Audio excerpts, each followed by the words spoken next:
Hello students, welcome back. इसके पहले वाले लेक्चर में हमने बॉन्ड पैरामीटर्स के कुछ पॉइंट्स स्टडी किए, जिसके अंदर बॉन्ड लेंथ हुआ, बॉन्ड एंगल हुआ, बॉन्ड एंथैल्पी हुआ और साथ ही साथ हमने जो है बॉन्ड ऑर्डर जो है स्टडी किया। आज का जो हमारा टॉपिक होगा that is the resonance structures.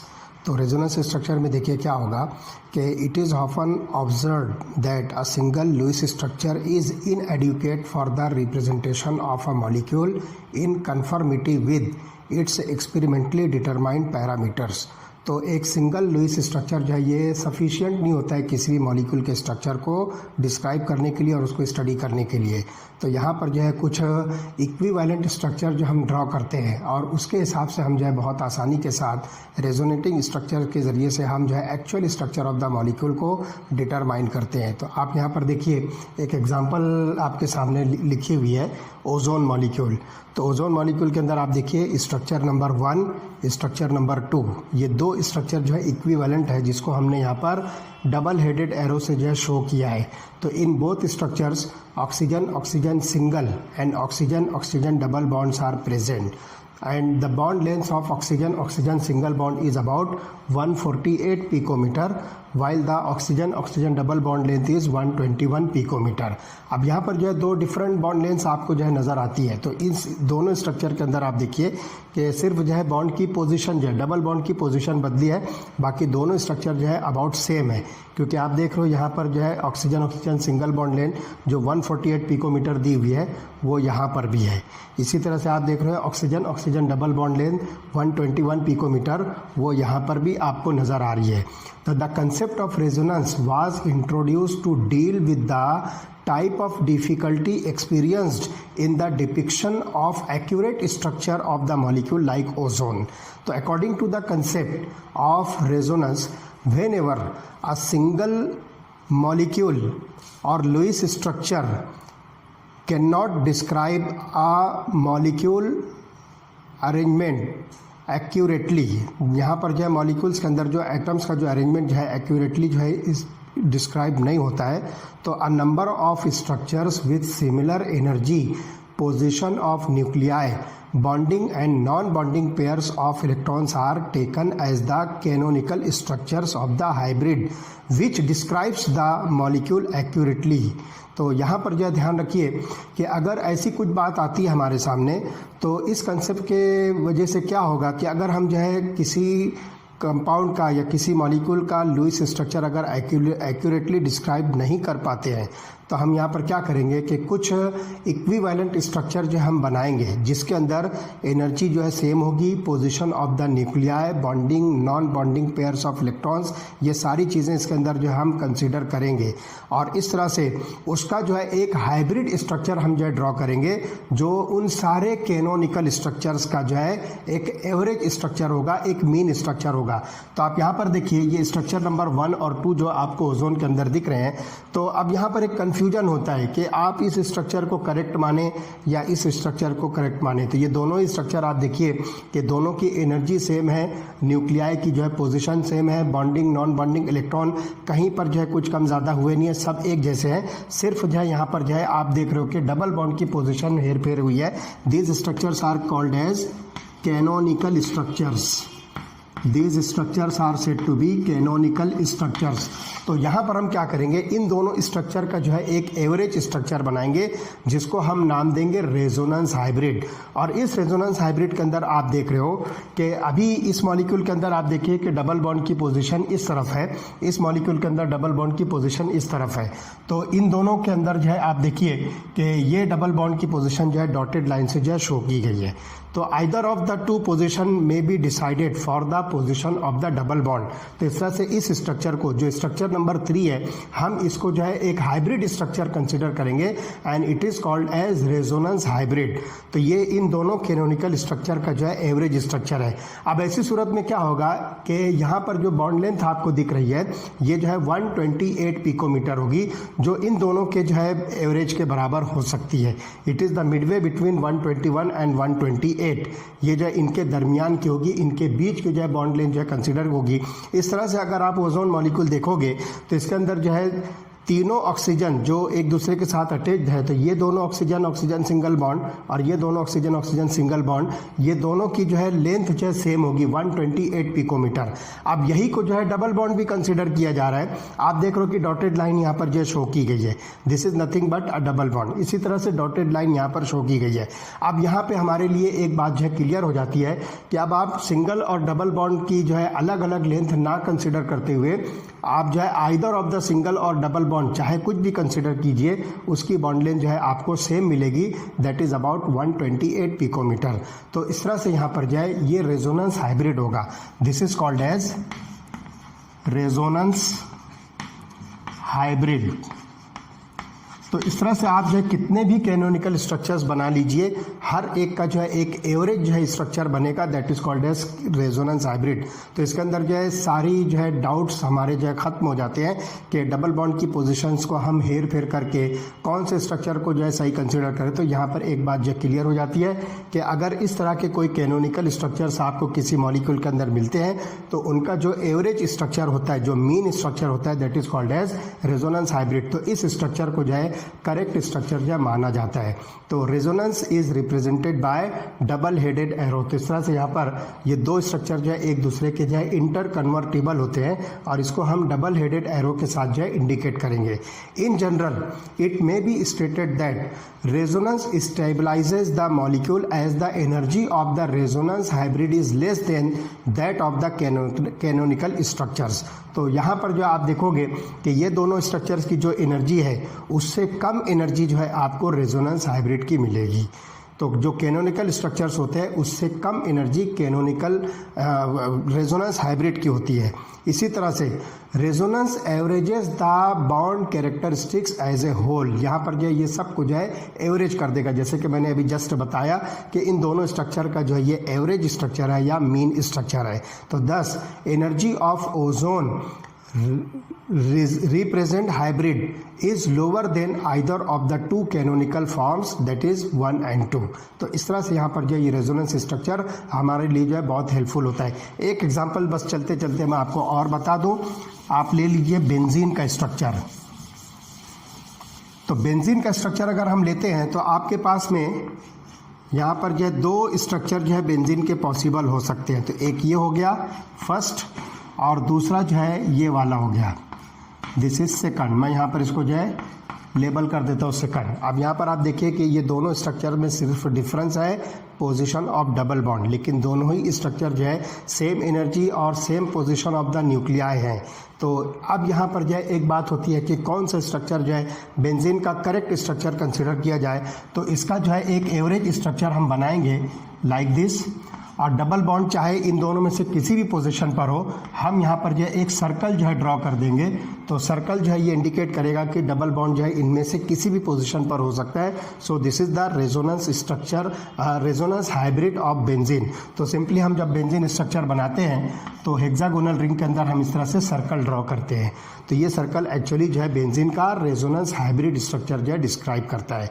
तो ये रेजोनेंस हमारे लिए जो है किसी भी मॉलिक्यूल का सही स्ट्रक्चर जो है डिटरमाइन करने में और सही स्ट्रक्चर, एक्यूरेट स्ट्रक्चर रिप्रेजेंट करने में बहुत ज़्यादा हेल्पफुल होता है। ओके, इसके बाद वाला टॉपिक हम जो स्टडी कर रहे हैं that is called as polarity of the bonds. Very interesting topic है, देखते हैं उसके अंदर जो हमको क्या देखने को मिलता है और क्या स्टडी करने को मिलता है। Okay, let us see the polarity of bonds. तो यहाँ पर हम जो है अगला जो 6th पॉइंट होगा वो हम लिखेंगे, that is polarity of bonds. बहुत इंटरेस्टिंग चीज़ है। देखिए क्या होगा इसके अंदर कि द एग्जिस्टेंस ऑफ 100% आयोनिक और covalent bond represents an ideal situation. तो यहाँ पर जो है ध्यान रखिए कि 100% आयोनिक या कोवैलेंट बॉन्ड जो है ये आइडियल सिचुएशन जो है रिप्रेजेंट करता है। लेकिन ध्यान रखिए इन रियलिटी नो बॉन्ड और a compound is either completely covalent और आयोनिक। ये बात जो है ध्यान रखिए कि ऐसे हम देखें तो 100% जो है कोवैलेंट और आयोनिक कैरेक्टर जो मॉलिक्यूल या बॉन्ड का जो होता है ये एक आइडियल सिचुएशन क्रिएट करेगा। लेकिन रियलिटी में अगर हम देखें तो कोई भी बॉन्ड या कंपाउंड 100% आयोनिक या कोवैलेंट नहीं होता है। तो यहाँ पर देखिए कि even in case of covalent bond between two hydrogen atoms there is some ionic character. अगर आप जो है एक प्योर कोवैलेंट मॉलिक्यूल H2 देखते हो, हाइड्रोजन मॉलिक्यूल, तो उसके अंदर भी कुछ न कुछ आयोनिक कैरेक्टर आपको जो है मिलेगा। When covalent bond is formed between two similar atoms, example H2, O2, Cl2, N2 or F2, the shared pair of electron is equally attracted by the two atoms। अगर आप यहाँ पर जो है कोई कोवैलेंट बॉन्ड देखते हो तो कोवैलेंट बॉन्ड जो है दो एटम्स के बीच में, जैसे कि हम हाइड्रोजन देखें या फिर फ्लोरीन देखें या ऑक्सीजन होगा या फिर क्लोरीन मॉलिक्यूल एट्सेट्रा, तो यहाँ पर आप देखोगे कि जो शेयर्ड इलेक्ट्रॉन पेयर है वो दोनों एटम के बीच में इक्वली शेयर्ड होता है, इक्वली अट्रैक्टेड होता है दोनों एटम्स के ज़रिए से। As a result the electron pair is situated exactly between two identical nuclei. अगर आप यहाँ पर हाइड्रोजन मॉलिक्यूल देखते हो तो हाइड्रोजन मॉलिक्यूल के बिल्कुल बीच में जो है ये शेयर्ड इलेक्ट्रॉन पेयर जो है प्रेजेंट होगा, क्योंकि दोनों एटम जो है एग्जैक्टली एक जैसे हैं। इसी तरह से अगर आप फ्लोरीन मॉलिक्यूल देखोगे तो दो फ्लोरीन जो है आपस में एक दूसरे के साथ जो है कोवैलेंट बॉन्ड से अटैच्ड हैं, तो ये जो इलेक्ट्रॉन पेयर है जिसको आप शेयर्ड इलेक्ट्रॉन पेयर कहोगे कि ये दोनों जो है फ्लोरीन के बिल्कुल एग्जैक्टली बीच में जो है पोजीशन ऑक्यूपाई करेंगे, सेंट्रल पोजीशन पर आएंगे। तो इस तरह से bond so formed is called as non polar covalent bond. तो इस तरह से यहाँ पर जो है फॉर एग्जांपल HH हाइड्रोजन, इसी तरह से फ्लोरीन के अंदर FF, ये जो बॉन्ड होगा इसको हम नाम देंगे नॉन पोलर कोवैलेंट बॉन्ड। ये जो होगा नॉन पोलर कोवैलेंट बॉन्ड होगा। तो इस तरह से यहाँ पे हम देखेंगे क्योंकि ये दोनों आइडेंटिकल एटम्स प्रेजेंट है। In case of heteronuclear molecules like HF, अगर आप जो है कुछ हेट्रोन्यूक्लियर मॉलिक्यूल देखते हो जिसके अंदर दो डिफरेंट एटम्स आपस में एक दूसरे के साथ ज्वाइंट होकर बॉन्ड का फॉर्मेशन कर रहे हैं, तो अब इसके अंदर देखिए क्या होगा। HF मॉलिक्यूल अगर हम देखते हैं तो इसमें जो है इलेक्ट्रॉन्स की जो पोजीशन है या इलेक्ट्रॉन का जो डिस्ट्रीब्यूशन है वो थोड़ा सा डिफरेंट होगा। तो the shared electron pair between two atoms get displaced more towards fluorine because fluorine is more electronegative than hydrogen. तो यहाँ पर जो है फ्लोरीन की जो इलेक्ट्रोनिगेटिविटी है वो हाइड्रोजन से ज़्यादा है, इसलिए इलेक्ट्रॉन पेयर जो है वो फ्लोरीन की तरफ जो है ज़्यादा डिस्प्लेस होगा। और इस तरह से यहाँ पर आपको जो है एक पार्शियल पोलराइजेशन मॉलिक्यूल के अंदर मिलेगा। The resultant covalent bond is called as polar covalent bond. तो आप यहाँ पर देखोगे कि फ्लोरीन जो है ज़्यादा इलेक्ट्रोनिगेटिव होने की वजह से यहाँ पर जो इलेक्ट्रॉन डेंसिटी आपको दिख रही है वो मैक्सिमम किधर जाएगी, मोर टुवर्ड्स फ्लोरीन। और इस तरह से यहाँ पर जो एक पार्शियल पोलराइजेशन क्रिएट होगा और इस बॉन्ड को हम नाम देंगे पोलर कोवैलेंट बॉन्ड। तो this bond is called as polar covalent bond.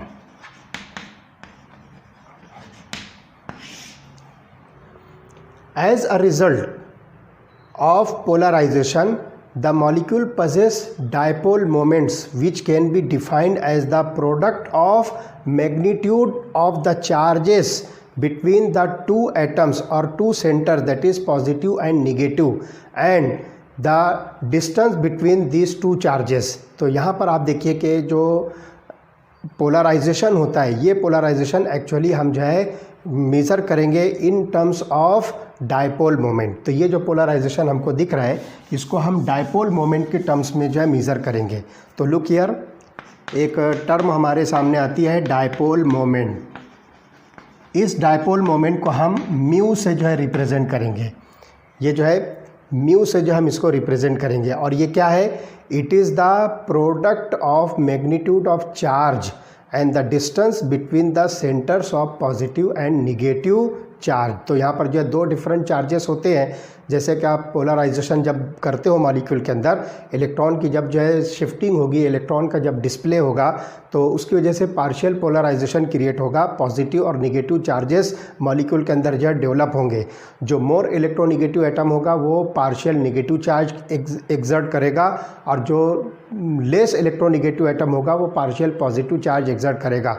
तो इस तरह से इन दोनों सेंटर्स के बीच का जो डिस्टेंस होगा उसको जो है आप जो है उसके चार्ज के मैग्नीट्यूड्स के साथ जो है मल्टीप्लाई कीजिए, तो इस तरह से हमको जो है मिलती है डायपोल मोमेंट। तो देखिए डायपोल मोमेंट का एक जो है सिंपल फार्मूला है, dipole moment mu is equal to, इसको आप लिखोगे charge that is represented by q, charge जिसको आप कैपिटल क्यू से रिप्रेजेंट करोगे, multiplied by the distance of the separation, distance of separation जिसको आप जो है स्मॉल आर से जो है रिप्रेजेंट करोगे। तो इस तरह से एक सिंपल फार्मूला बनता है mu that is dipole moment is equal to q multiplied by r. ये फार्मूला आपके पास आता है, this is called as dipole moment. इसको जो है एक्सप्रेस करते हैं डिबे यूनिट में, this is express in debye unit जिसको आप कैपिटल डी से जो है रिप्रेजेंट करोगे। और यहाँ पर जो है 1 डिबे यूनिट जो है वो कितने यूनिट के बराबर होता है, तो 1 debye is equal to 3.33564, 3.33564 into 10⁻⁻30 coulomb metre. तो आप देखिए कूलम जो है ये चार्ज की यूनिट है और आर जो है ये डिस्टेंस है, तो उसकी यूनिट जो है मीटर है। तो इस तरह से इसको हम जो है कूलम मीटर के अंदर जो है कैलकुलेट करेंगे। तो 1 debye is equal to 3.33564 into 10⁻⁻30 coulomb metre. तो यहाँ पर जो है अब एक बात जो है ध्यान रखिए कि dipole moment is a vector quantity and it is depicted by small arrow with tail on the negative centre and head pointing towards the positive centre. ये जो है एक वेक्टर क्वांटिटी है जिसमें आप जो है एक एरो से जो है इसको इंडिकेट करोगे, जिसमें टेल जो है ये निगेटिव सेंटर की तरफ होगी और एरो की जो हेड होगी वो Poynting towards the positive centre होगी। लेकिन यहाँ पर हम केमिस्ट्री के अंदर इसको थोड़ा सा जो है चेंज करेंगे, dipole moment is represented by cross arrow. इस तरह से हम जो है एक क्रॉस एरो से जो इंडिकेट करेंगे लाइक दिस। और ये क्रॉस एरो जो है लुईस स्ट्रक्चर जो हम मॉलिक्यूल का बनाते हैं उसके ऊपर जो है हम इसको जो है ड्रॉ करेंगे। और वो किस तरह से होगी, cross on the positive and and arrow head is on the negative and. For example आप हाइड्रोजन फ्लोराइड मॉलिक्यूल देखिए HF, तो हम इसको जो है इस तरह से जो है डायपोल मोमेंट का डायरेक्शन जो है शो करेंगे। तो ये क्रॉस जो है पॉजिटिव एंड की तरफ हो गया और एरो की हेड जो है ये निगेटिव एंड की तरफ हो गई। तो इस तरह से आप जो है किसी भी मॉलिक्यूल के अंदर जो हेट्रोन्यूक्लियर डायटोमिक मॉलिक्यूल है उसके अंदर जो है आप डायपोल मोमेंट का जो है डायरेक्शन शो कर सकते हो। तो ये बात जो ख़ास तौर से ध्यान रखना है कि जो एरो का क्रॉस होगा वो पॉजिटिव एंड की तरफ और एरो की जो हेड होगी वो निगेटिव एंड की तरफ होगी। तो this arrow symbolizes the direction of shift of electron density in the molecule. तो ये आपको जो बिल्कुल साफ तौर पर जो बता रहे हैं कि इलेक्ट्रॉन डेंसिटी कहाँ से कहाँ शिफ्ट हो रही है। तो इसके अंदर आपको ये बात समझ में आ जाएगी कि electron density is shifted from hydrogen to fluorine. अब देखिए कि पॉलीएटॉमिक मॉलिक्यूल के अंदर क्या होगा। तो in polyatomic molecule dipole moment not only depend upon the individual dipole moments of the bonds, that is called as bond dipoles, but also the spatial arrangement of various bonds in the molecule। तो यहाँ पर जो है सिर्फ bond dipoles पर नहीं बल्कि उस मॉलिक्यूल के जो स्पेशियल अरेंजमेंट होते हैं उसके ऊपर भी जो है ये डिपेंड करता है, जिसके ज़रिए से आप जो है डायपोल मोमेंट को जो है कैलकुलेट करोगे। In such case dipole moment of a molecule is the vector sum of the dipole moments of various bonds। अगर ऐसे मॉलिक्यूल्स होते हैं तो वहाँ पर हम उसका जो वेरियस बॉन्ड्स के जो बॉन्ड डायपोल्स होते हैं उसका वेक्टर सम लेकर जो है हम पूरा जो है net dipole moment of the molecule calculate कर सकते हैं। फॉर एग्जांपल हम वाटर मॉलिक्यूल लेते हैं, तो देखिए वाटर मॉलिक्यूल के अंदर जो है इसकी डायपोल मोमेंट जो हम किस तरह से कैलकुलेट करेंगे। तो सबसे पहले आप देखिए कि वाटर के अंदर जो है आप जो है 2 ऑक्सीजन हाइड्रोजन बॉन्ड जो है कंसीडर करोगे। तो ये ऑक्सीजन हाइड्रोजन बॉन्ड, तो यहाँ पर आप देखोगे कि जो डायपोल का डायरेक्शन होगा वो इस तरह से होगा, हाइड्रोजन से ऑक्सीजन की तरफ। इसी तरह से यहाँ पर भी हाइड्रोजन से ऑक्सीजन की तरफ हम यहाँ पर जो है ये डायपोल का जो है डायरेक्शन शो करते हैं। तो हम इसको जो है नाम देंगे, this is called as bond dipole, this is called as bond dipole. मतलब दोनों तरफ जो है आप देखोगे कि हाइड्रोजन की तरफ से ऑक्सीजन के साइड में जो है इलेक्ट्रॉन की जो है शिफ्टिंग हो रही है। तो इसमें देखिए कि 2 OH bonds are oriented at the angle of 104 degrees 104.5 degrees. तो यहाँ पर ये बॉन्ड एंगल आप जो है कंसिडर करोगे 104.5 डिग्रीज। तो इसकी वजह से क्या होगा कि नेट डायपोल मोमेंट जो इसकी बनती है दैट इज़ अबाउट 6.17 इंटू 10⁻⁻30। तो नेट डायपोल मोमेंट बनेगी 6.17 इंटू 10⁻⁻30 कूलम मीटर जो है इसकी नेट डायपोल मोमेंट बनती है। तो the resultant dipole moment of the 2 OH bonds, तो ये जो वैल्यू आती है वो इन दोनों डायपोल मोमेंट्स का जो है रिजल्टेंट डायपोल मोमेंट होती है। और वो रिजल्टेंट डायपोल मोमेंट जो है आप यहाँ पर इस तरह से जो है शो करोगे like this is the resultant dipole moment of water molecule. तो यहाँ पर हम इसको लिखेंगे this is resultant dipole moment, और इसकी वैल्यू हमने अभी बताया आपको 6.17 इंटू 10⁻⁻30 कूलम मीटर। तो ये कूलम मीटर में आपको मिलती है। यही चीज़ अगर आप जो है डिबे यूनिट में देखोगे तो नेट डायपोल मोमेंट आपको मिलेगी mu is equal to 1.85 debye unit 1.85 D. तो आप देखिए ये वाली वैल्यू कहाँ से आएगी, आप इसको जो है 1.85 इंटू 3.33564 इंटू 10⁻30 कूलम मीटर से जो है आप इसको जब मल्टीप्लाई करोगे तो ये वैल्यू जो है आपको मिलेगी 6.17 इंटू 10⁻30 कूलम मीटर। तो इस तरह से बहुत आसानी के साथ जो है आप रिजल्टेंट डायपोल मोमेंट जो है किसी भी मॉलिक्यूल की कैलकुलेट कर सकते हो। ये कब होगा, जब मॉलिक्यूल के अंदर आपको जो है प्रॉपर अरेंजमेंट, जो स्पेशियल अरेंजमेंट है, स्पेस के अंदर जो है मॉलिक्यूल का जो प्रॉपर अरेंजमेंट है वो जब आपको पता होगा तो आप बहुत आसानी के साथ उसकी डायपोल मोमेंट कैलकुलेट कर सकते हो। Now dipole moment is 0 for BeF2 molecule because two equal bond dipoles point in opposite directions and cancel the effect of each other। देखिए यहाँ पर क्या होगा, BeF2 molecule अगर हम कंसिडर करते हैं BeF2 तो इसके अंदर डायपोल मोमेंट जो है 0 मिलेगा। इसके लिए आप देखिए क्या होगा, let us see the structure of BeF2। तो आप यहाँ पर देखिए इसका डायपोल मोमेंट जो है इस डायरेक्शन में है, इसका डायपोल मोमेंट इस डायरेक्शन में है। तो दोनों अपोजिट डायपोल जो बॉन्ड की है ये दोनों एक दूसरे को जो है कैंसिल करेंगे और इस तरह से इन दोनों का जो नेट डायपोल मोमेंट होगी दैट इज़ इक्वल टू 0। तो दोनों अपोजिट डायरेक्शंस की डायपोल्स एक दूसरे को कैंसिल करती है और इस तरह से BeF2 मॉलिक्यूल, चूँकि ये लीनियर मॉलिक्यूल है तो लीनियर मॉलिक्यूल के अंदर अपोजिट डायपोल्स एक दूसरे को कैंसिल करेगी और इस तरह से इस मॉलिक्यूल के अंदर आपको डायपोल मोमेंट मिलेगी 0। In tetra atomic molecule for example boron trifluoride, इसमें भी आपको जो है डायपोल मोमेंट 0 मिलेगी। क्या होगा उसके अंदर देखिए, BF3 मॉलिक्यूल, यहाँ पर भी आपको डायपोल मोमेंट 0 मिलेगी। अब आप इसका जो है स्ट्रक्चर देखिए जिसमें बोरॉन जो है 3 फ्लोरीन्स के साथ जो है अटैच्ड है लाइक दिस, और इनकी डायपोल्स आपको जो है इस तरह से मिलेगी। तो ये टेट्रा एटॉमिक मॉलिक्यूल हुआ जिसमें एक बोरॉन और 3 फ्लोरीन्स आपस में एक दूसरे के साथ अटैच्ड है। इसमें dipole moment is equal to 0 मिलेगी। Although the BF bonds are oriented at an angle of 120 degrees to one another.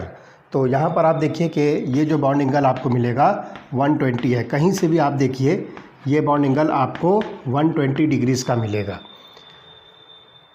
3 bonds moments give a net sum of 0 as the resultant of any two is equal and opposite to the third। यहाँ पर जो है आपको जो bond moments है ये bond moment जो है 2 का जो समेशन होगा, sum of the 2 bond moments is the resultant of equal to any of the third. तो आप इनमें से किसी भी 2 का जो है रिजल्टेंट बॉन्ड मोमेंट लोगे तो वो इसके तीसरे के जो है अपोजिट होगा और इसके इक्वल होगा। तो इस तरह से ये दोनों अपोजिट और इक्वल डायपोल मोमेंट्स आपस में एक दूसरे को कैंसिल करेंगे। जैसे आप देखिए कि ये दोनों का जो बॉन्ड मोमेंट्स है वो इसकी बॉन्ड मोमेंट्स के इक्वल एंड अपोजिट होगा, तो ये दोनों कैंसिल करेंगे। उसके बाद ये दोनों बॉन्ड मोमेंट्स अगर आप देखते हो तो वो इसके जो है इक्वल एंड अपोजिट होगा, तो वो कैंसिल करेंगे। इसी तरह से अगर आप ये दोनों बॉन्ड मोमेंट्स देखते हो तो ये दोनों की जो समेशन होगी वो इसके इक्वल एंड अपोजिट होगी और इस तरह से कैंसिल करेगी। तो यहाँ पर भी जो है आपको नेट डायपोल मोमेंट जो मिलेगा that is equal and opposite, therefore it is equal to 0। तो भले ही इसके अंदर जो है बॉन्ड एंगल जो है 120 डिग्रीज़ है, लेकिन फिर भी दो का समेशन, दो बॉन्ड मोमेंट्स का जो समेशन हो वो तीसरे के बराबर होगा और वो उसके एग्जैक्टली अपोजिट डायरेक्शन में होगा। तो इस तरह से जो है नेट डायपोल मोमेंट आपको मिलेगी इक्वल टू 0। अब एक इंटरेस्टिंग थिंग आपको जो है बताते हैं कि नाइट्रोजन के दो मॉलिक्यूल्स हैं, एक है अमोनिया और दूसरा है नाइट्रोजन ट्राइफ्लोराइड। इसके अंदर आप देखिए कि डायपोल मोमेंट्स का ऑब्जर्वेशन क्या होगा इन case of NH3 and NF3। अब यहाँ पर आप देखिए कि fluorine is more electronegative than hydrogen. अगर हम यहाँ पर दोनों का कंपैरिजन करें तो एक साफ चीज़ हमको ऐसा लगती है कि NF3 की जो डायपोल मोमेंट है वो लार्जर देन NH3 होनी चाहिए, लेकिन ऐसा नहीं है। तो यहाँ पर आप देखिए कि both molecules have pyramidal shape with a lone pair of electron on nitrogen atom. Although fluorine is more electronegative than nitrogen, the resultant dipole moment of ammonia is greater than that of NF3। तो यहाँ पर मैं आपको बता दूँ कि इनकी जो है डायपोल मोमेंट्स कितनी है। NH3 की जो डायपोल मोमेंट है वो 4.90 है, mu is equal to 4.90 into 10⁻³ coulomb metre, और इसकी आपको मिलेगी 0.8 इंटू 10⁻30, 0.8 इंटू 10⁻30 कूलम मीटर। तो यहाँ पर हम कंपैरिजन अगर करते हैं तो ऐसा हमको लगता है कि NF3 की बॉन्ड डायपोल मोमेंट जो है ज़्यादा होनी चाहिए कंपेयर टू NH3, लेकिन ऐसा नहीं है। अब ऐसा क्यों नहीं है ये हम यहाँ पर जो है ऑब्ज़र्व करते हैं। तो दोनों के स्ट्रक्चर जो है पिरामिडल है। तो let us see the structures of both NH3 and NF3। तो देखिए सेंट्रल एटम नाइट्रोजन है, 1 2 3, 3 हाइड्रोजन्स यहाँ पर जो है अमोनिया के अंदर प्रेजेंट है, और इसकी जो डायपोल मोमेंट होगी वो हाइड्रोजन से नाइट्रोजन की तरफ होगी, लाइक दिस। तो हाइड्रोजन से नाइट्रोजन की तरफ जो है डायपोल मोमेंट है। उसके बाद आप देखिए कि यहाँ पर एक जो है ऑर्बिटल प्रेजेंट है जिसके अंदर lone pair of electron present है। तो ऑर्बिटल डायपोल मोमेंट भी आपको जो है इस डायरेक्शन में मिलेगी। तो इस तरह से जो है यहाँ पर आपको ये मिलता है NH3 मॉलिक्यूल का स्ट्रक्चर, ठीक। तो इसमें क्या हो रहा है कि 3 हाइड्रोजन जो है अपने इलेक्ट्रॉन को जो है नाइट्रोजन की तरफ शिफ्ट कर रहे हैं, और साथ ही साथ ये जो ऑर्बिटल की जो डायपोल है वो भी जो है इस डायरेक्शन में है। तो ये तीनों हाइड्रोजन की जो नेट डायपोल मोमेंट है वो नेट डायपोल मोमेंट भी इस ऑर्बिटल डायपोल मोमेंट के साइड में ही है, उसी के तरफ है। इस तरह से यहाँ पर जो है आपको dipole moment of ammonia molecule जो है ये ज़्यादा मिलेगी, जो हमने अभी बताया आपको 4.90 इंटू 10⁻30। तो यहाँ पर हम लिखेंगे 4.90 इंटू 10⁻30 कूलम मीटर। अब बिल्कुल सेम स्ट्रक्चर आप जो है NF3 का देखिए।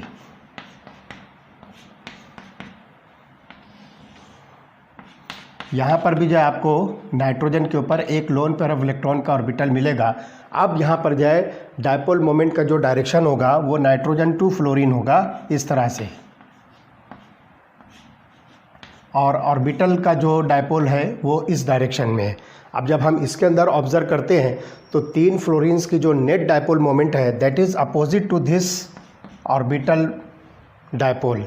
तो ये अपोजिट होने की वजह से यहाँ पर जो है कुछ डायपोल मोमेंट जो है एक दूसरे को जो है कैंसिल करेगी।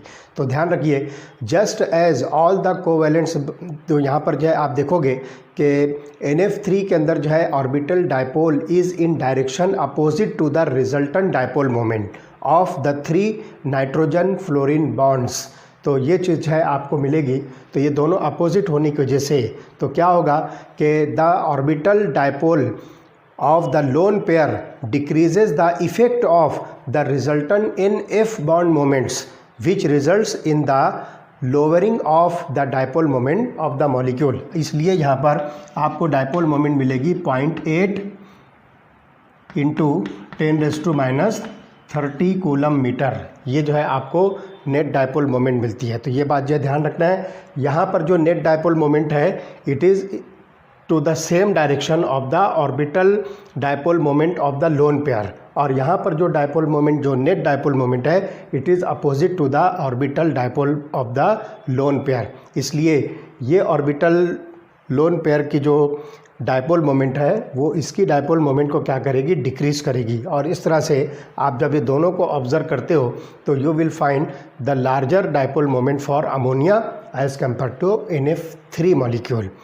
Just as all the covalent bonds have some partial ionic character, the ionic bonds also have partial covalent character। तो यहाँ पे आप जो है देखिए, अब एक चीज़ आपको जो है यहाँ पर जो है एक अलग जो है पढ़ने को मिलेगी कि जैसे हमने देखा कि कोवैलेंट बॉन्ड के अंदर जो है कुछ पार्शियल आयोनिक कैरेक्टर है जो कि डायपोल मोमेंट के ज़रिए से आपको जो है बहुत आसानी से जो है समझ में आ गया।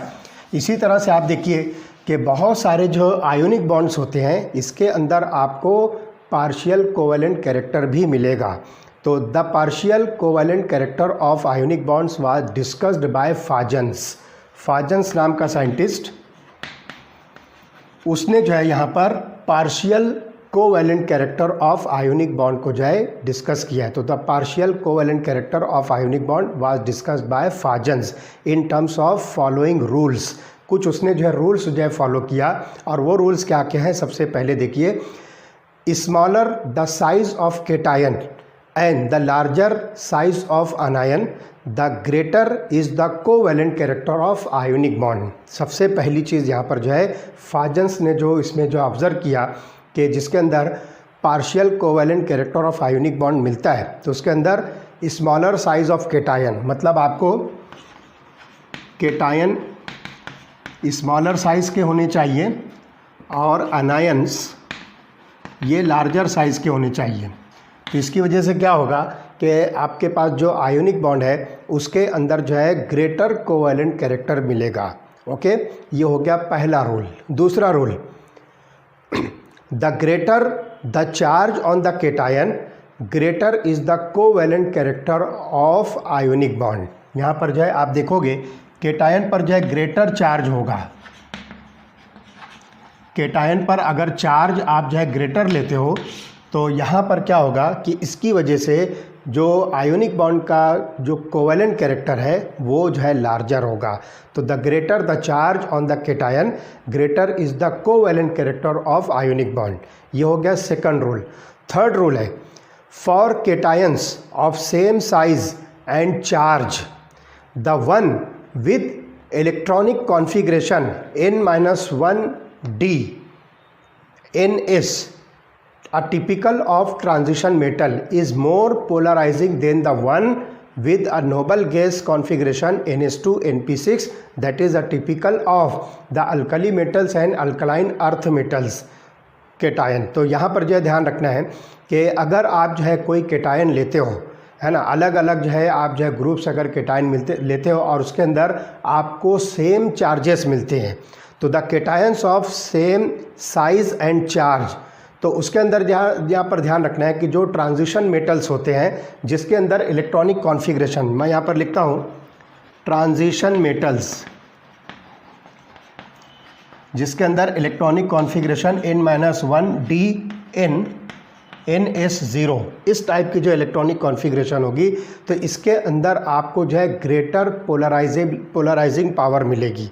जो ट्रांजिशन मेटल्स होते हैं इसके अंदर आपको ग्रेटर पोलराइजिंग पावर मिलती है compare to the element having the noble gas configuration ns2 np6। तो यहाँ पर आपको जो है अल्कली मेटल्स और अल्कलाइन अर्थ मेटल्स मिलेंगे। तो ये केटायंस अगर आप कंपेयर करते हो, जैसे मैं आपको एग्जांपल बता दूं कि आपके पास फॉर एग्जांपल Ca2+ है, ये आपके पास जो है ये अल्कलाइन अर्थ मेटल का एलिमेंट है। इसी तरह से आप अगर जो है किसी ट्रांजिशन एलिमेंट में फॉर एग्जांपल Fe2+ आयन लेते हो, तब ये दोनों के अंदर आप देखोगे कि इसकी साइज़ और चार्जेस अगर सेम होते हैं। बाय द वे, एक एग्जांपल जस्ट आपको मैं समझाने के लिए कह रहा हूँ, तो इसके अंदर आप देखोगे कि आयर्न जो है ये डी ब्लॉक एलिमेंट है जिसको हम ट्रांजिशन मेटल कहेंगे। तो इसके अंदर जो है मोर पोलराइजिंग पावर होती है कंपेयर टू अल्कली मेटल्स और अल्कलाइन अर्थ मेटल्स। तो यहाँ पर ये केटायंस जो होंगे ये जो है लार्जर पोलराइजिंग पावर रखते हैं। तो उसके अंदर आपको जो है जो आयोनिक कैरेक्टर का जो कोवेलेंट नेचर है वो ज़्यादा मिलेगा। तो ये चीज़ जो है ध्यान रखना है। तो अगर आयंस की साइज़ सेम हो और उस पर चार्जेस सेम हो, तो आपको ये देखना है कि वो केटायन, ख़ास तौर से जो केटायन है वो कौन से block of the periodic table का है। तो हम यहाँ पर जो है दो ब्लॉक जो है कंपेयर कर रहे हैं, एक ट्रांजिशन मेटल्स और एक जो है अल्कली मेटल या अल्कलाइन अर्थ मेटल्स का हम जो है कंपेरिजन करेंगे। तो ये बात आप समझ लीजिए कि जो ट्रांजिशन मेटल्स होते हैं इनकी polarising power other group metals से ज़्यादा होती है। तो यहाँ पे जो है आपको मोर कोवेलेंट कैरेक्टर जो है मिलेगा आयोनिक बॉन्ड का। Okay, the cation polarises anions pulling the electronic charge towards itself and thereby increasing the electronic charge between the two। तो यहाँ पर आप देखिए कि केटायन जो है ये अनायंस को क्या करते हैं, पोलराइज करते हैं और क्या करते हैं कि इलेक्ट्रॉनिक चार्ज को अपनी तरफ जो है पुल करते हैं, अपनी तरफ खींचते हैं। और उसकी वजह से क्या होता है कि they increase the electronic charge between two, और दोनों के बीच में जो है इलेक्ट्रॉनिक चार्ज क्या होता है, इंक्रीज होता है। तो 3 पॉइंट्स हम यहाँ पर जो है डिस्कस करेंगे। The polarising power of cation, सबसे पहला पॉइंट,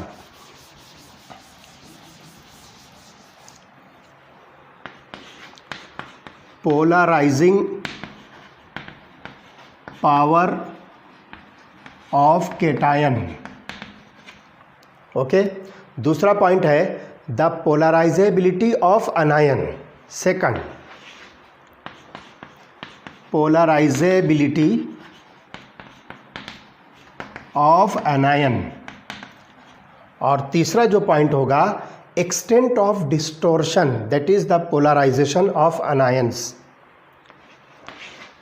एक्सटेंट ऑफ डिस्टोर्शन या आप इसको कहिए पोलराइजेशन। किसका पोलराइजेशन होना चाहिए, यहाँ पर जो है अनायंस। तो पोलराइजेशन ऑफ अनायंस, ये 3 फैक्टर्स हैं। These are the factors which determine the percentage covalent character of ionic bonds.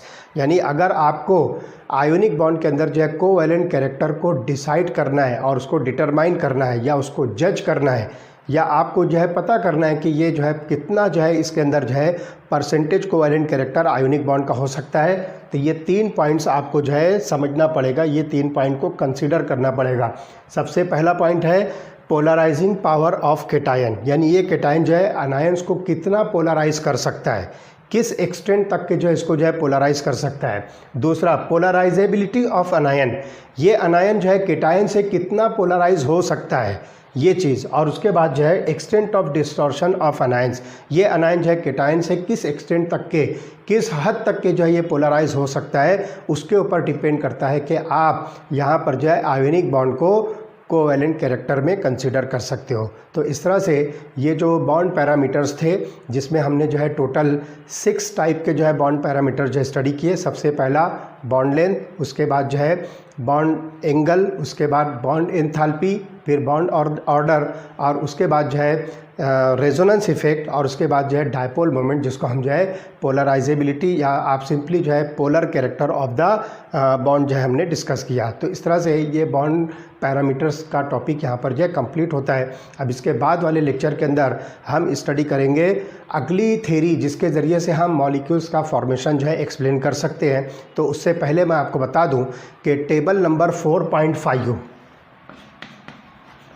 Table number 4.5 में आपको जो है बहुत सारे मॉलिक्यूल्स का डायपोल मोमेंट जो है दिखाया गया है। अलग अलग टाइप के जो मॉलिक्यूल्स हैं, जैसे AB टाइप के मॉलिक्यूल्स, AB2 टाइप, या फिर AB3 और AB4, ये 4 टाइप के जो है मॉलिक्यूल्स होते हैं, 4 वैरायटी के मॉलिक्यूल्स हैं।